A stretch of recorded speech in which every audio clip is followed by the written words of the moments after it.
ये हमारी एक छोटी सी कोशिश है जहाँ पे हम अपने ग्रंथों से कुछ कहानियाँ आपको सुनाते हैं ताकि उसको अगर हम अपने जीवन में ढालें तो हमारा जीवन एक नई डायरेक्शन में चले जाए। आज 4 लोगों ने ये 4 बातें करी हैं।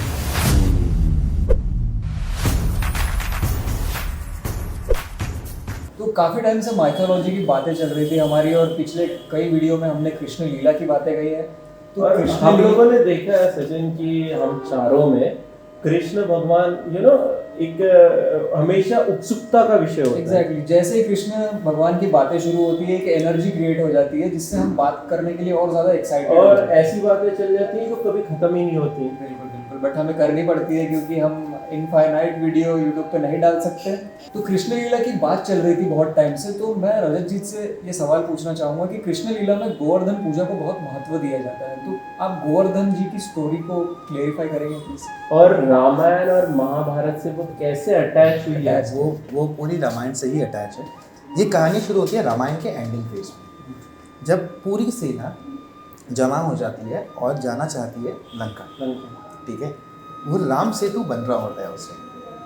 यहाँ पे श्री रामचंद्र जी ने समुद्र देव की पूजा कर ली, ठीक है, ब्रह्मास्त्र उठा लिया, सब हो चुका है।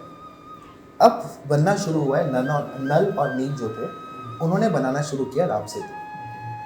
ठीक है, अब जब वो सेतु बन रहा था तो वहाँ पे आसपास छोटे छोटे पत्थर थे, वहाँ पे जो गिलहरियाँ थी वो भी छोटे छोटे तिनके ला के दे रही थी। गिलहरियाँ, इवन मछलियाँ भी हेल्प कर रही थी। ऐसा। तो कहते हैं कि रामचंद्र जी ने एक गिलहरी को प्यार करते हुए गोद में उठाया और उसको ऐसे हाथ फेरा उनके ऊपर, और उसके बाद से गिलहरी के पीठ पे 3 लाइनें आ गई। तो कहते हैं वो प्रभु श्री राम के हाथ की लकीरें हैं। तो जो स्ट्रक्चर आज देखने को मिलता है गिलहरियों हाँ। में, ये रामायण से शुरू हुआ था। तो उस टाइम पे क्या हुआ, हनुमान जी देख रहे थे, वो भी छोटे छोटे पत्थर ला रहे थे। अब हनुमान जी बोले यार छोटे छोटे पत्थर से तो समय लगेगा। तो हनुमान जी, ठीक है, वो उड़ गए। वो उड़े तो सीधा गोवर्धन पर्वत के पास पहुँचे। तो गोवर्धन पर्वत को बोला कि ये पर्वत देव, रामचंद्र जी का ये कार्य हो रहा है, मैं चाहता हूँ आप इसमें सहभागी बने। तो अगर मैं आपको ले जाऊँगा वहाँ पे तो हमारा राम सेतु का कार्य तो एक बार में पूरा हो जाएगा। तो गोवर्धन पर्वत बोले कि इससे बड़ा सौभाग्य मेरे लिए नहीं हो सकता, बस मेरी एक शर्त है, मैं इस काम में सहयोगी बनूंगा। शर्त यह है कि प्रभु श्री राम एक बार अपना हाथ मेरे पर्वत पे रखते, पर्वत पे हाथ रखते। तो ठीक है, हनुमान जी बोलते हैं ठीक है प्रभु। वो गोवर्धन पर्वत लेते हैं, चलने लगते हैं। तो वो दूर जब हवा में होते हैं उनको दिखता है बहुत, क्योंकि हनुमान जी के पास दिव्य दृष्टि थी, वो बहुत दूर का देख सकते थे। तो हनुमान जी जब हवा में उड़ते हैं वो देखते हैं कि अरे यार राम सेतु तो पूरा हो गया, अब तो गोवर्धन पर्वत की ज़रूरत नहीं है। तो वो गोवर्धन पर्वत को मथुरा में रख देते हैं।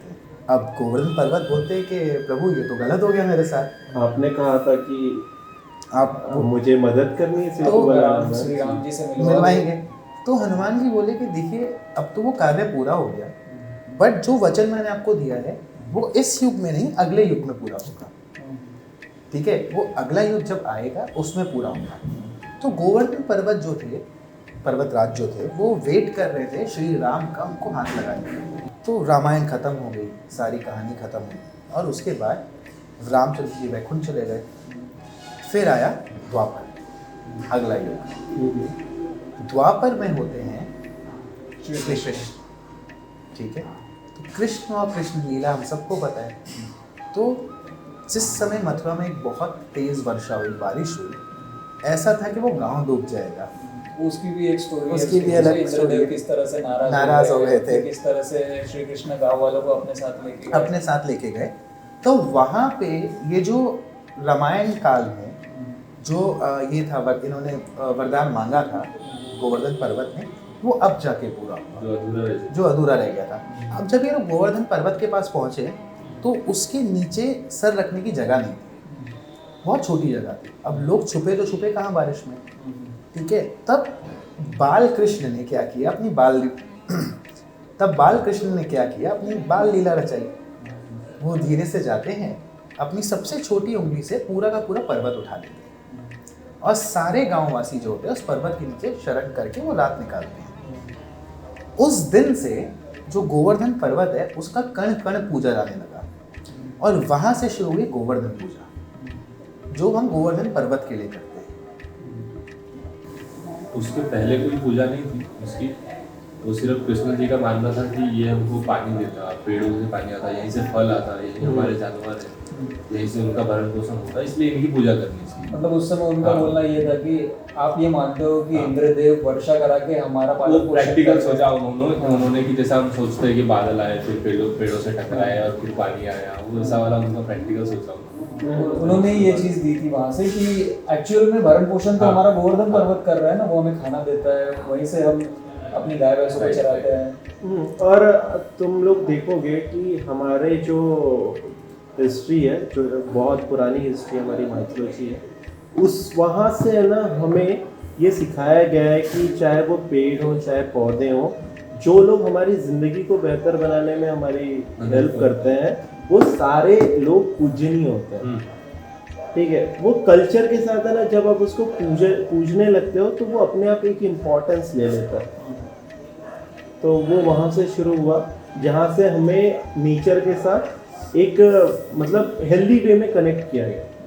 हनुमान जी द्वारा किया हुआ एक वादा गोवर्धन पर्वत से, जो शुरू हुआ रामायण के काल में और जो ख़त्म हुआ महाभारत के काल में, और जब श्री कृष्ण ने अपनी सबसे छोटी उंगली से उस पर्वत को उठाया तो उस पर्वत का कण कण पूजनीय हो गया, जिसको आज हम गोवर्धन पूजा के रूप में जानते हैं।